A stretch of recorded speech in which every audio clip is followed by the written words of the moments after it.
What I do remember about that day was like setting up my little audition area in my apartment, and like it was my first ever like Zoom audition, and then my neighbors were like bumping this really loud music, and I remember like popping my head out the window like, hey guys, can we like just like tone it down for like 5 minutes? I got something really important to do, and they're like, yeah, well we're doing is important too. And I'm like, whatever, man. You know.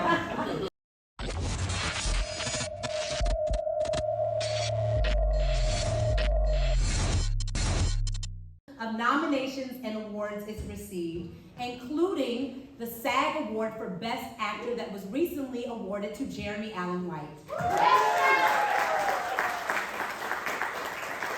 Tonight, we are joined by two recurring cast members from the show, Jose Cervantes, who plays Angel,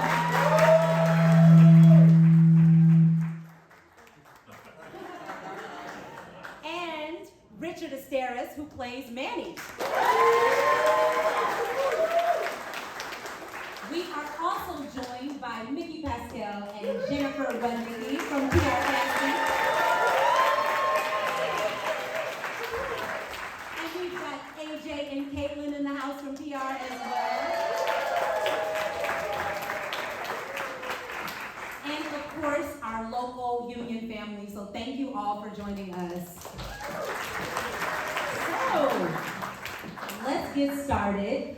Jose and Richard, one of the big themes in the show is this idea of home, right? Carmi returns home to help out with the restaurant. So can you all tell us a little bit about where you're from and where is home for you? Absolutely. Assalamu alaikum, I'm Jose.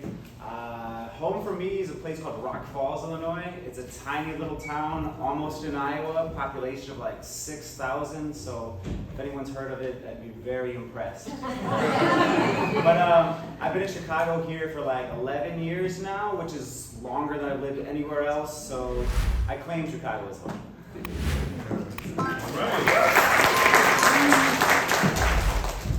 I'm Richard Asteris. Home for me right now is Gary, Indiana. Hey!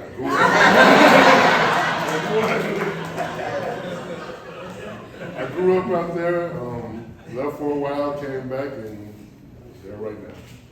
That's wonderful. So, okay, so, you know, this is obviously not necessarily an easy career all the time. What did your family say when you told them you were pursuing acting as a full-time career? Well, for me, when I first started, I think they thought I was going through some kind of change. Midlife crisis, I guess, because I didn't start acting until my 40s, so they didn't know what the hell I was doing. My family, thank God, has always been super supportive. I didn't start acting until I was like 19 or so. I had like everything lined up. I was going to go to college and be like a high school social studies teacher, find like a nice stable job. And like last minute, I did a play in community college, and all of a sudden I was like, hey, I think I want to do this. And my dad was always super supportive. There on Zoom Live, how was that experience for you? Well, as far as with PR casting, actually I had an audition before PR casting because my agent, they have offices in LA. So I had an audition for Tino, which is Tina now, played by Liza Mosaias. And but the audition was pretty much the same that I got with PR casting. It was just like a month or so later that I got the audition with them, and it was Zoom, and it was like a little waiting room, like while we waited to get into the room, and that's pretty much it. From what I remember, because my memory is pretty fuzzy, because like I could have swore that Chris was in the meeting, but I guess I don't remember. What I do remember about that day was like setting up my little audition area in my apartment, and like it was my first ever like Zoom audition. And then my neighbors were like bumping this really loud music. And I remember like popping my head out the window like, hey guys, can we like just like tone it down for like 5 minutes? I got something really important to do. And they're like, yeah, well we're doing is important too. And I'm like, whatever, man. You know. thankfully they toned it down for just the right amount of time. But yeah, I remember being a super cool experience. Like Richard said, there was like a little virtual waiting room, and again, my mind is probably making this up, but I swear that when I was waiting in the waiting room, I thought I saw his face in there. Maybe, but I don't know, maybe not. No, that you probably did. Yeah. Okay. You guys were very. I went back and watched your auditions. You were Very close? to each other. Yeah, one person. Yes, We're you close probably now. did. We're like, Yeah. So Jose, I've heard that you got some really good advice in one of your auditions. yeah. A note adjustment. Can you tell us about that? Yeah, I don't remember what the audition was for exactly. It wasn't this, because I do remember I didn't book it. But someone told me once, they're like, when you're auditioning for on-camera stuff, there's going to be so much going on in the room around you. The production, everything going on around you.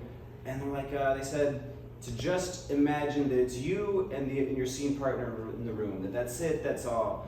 And for me, I went to college, I studied theater, so fresh out of college, I was doing things like really big, trying to fill a space, and that was what I learned is just 100% unnecessary because the camera is gonna soak up all the space. But yeah, that was it. That was that beautiful advice I had received, was just to do everything as if it's just you and your scene partner. And I think it might have been also in the audition for The Bear. Some of the feedback that I had received was like, okay, do it again, but just say it. Don't act, just do it. And then that clicked along with the other thing that I had heard, and it was just beautiful. And you're here. And I'm here. So it worked. You talk about the training, or if you had training to get that naturalistic flow in the kitchen. I don't have any formal training in back of house, but I've worked front of house for so many years in so many restaurants. But on set for The Bear, I think a lot of that goes to Courtney Storer and Maddie Madison. Maddie plays Fack in the show, and Coco, she's she's a producer, kitchen consultant, and they're both, if I'm not mistaken, they're both Michelin star chefs. So they have a lot of experience in a lot of different kinds of kitchens. Coco actually used to work in the beef restaurant that the show is based off of. So really just their expertise and all of their knowledge and their beautiful patience and guidance is really what helped us, I think, orchestrate and develop that chemistry on set. Every episode I get so hungry watching those onions being sauteed.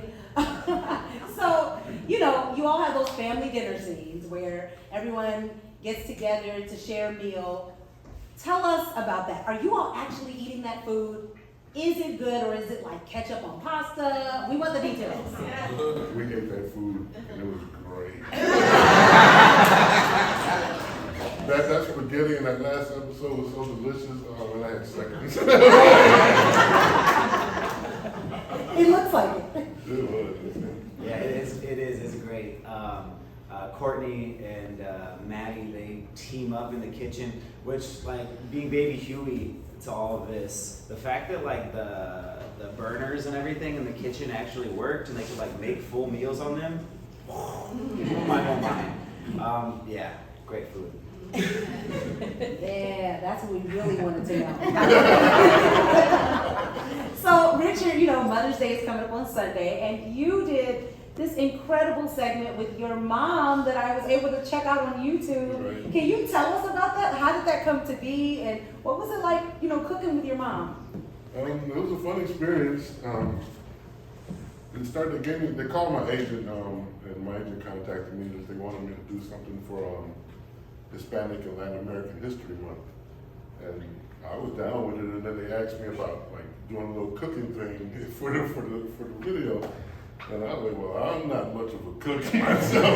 I can cook to survive, but I don't know, if I want some Mexican food or something, I go to my mom, and then all of a sudden the conversation was brought up about my mom, and next thing you know, I would like to come and do the video with you. Episode 7, the one take episode, how stressful was that? For myself personally, it wasn't very stressful. It was a beautiful learning experience. It felt very much like a play, and I guess the only stress was don't drop a dish and like mess up the take, I guess. But you know, it was a real sit back, learn, and watch this like this beautiful wind up toy go. You know, it was dope. Yeah, we had a rehearsal for it first. We had it like a day before, and then you know we did the rehearsal. We read through it, and then we practiced it a few times, and then we did it the next day. Like we did it like 4 or 5 times. Yeah, I like it. Right, thank you. Yeah, for those of you not familiar, episode 7, I believe the review was one shot. Oh. So if you haven't checked that out, go back and check it out. I think it's like 18 minutes just straight through.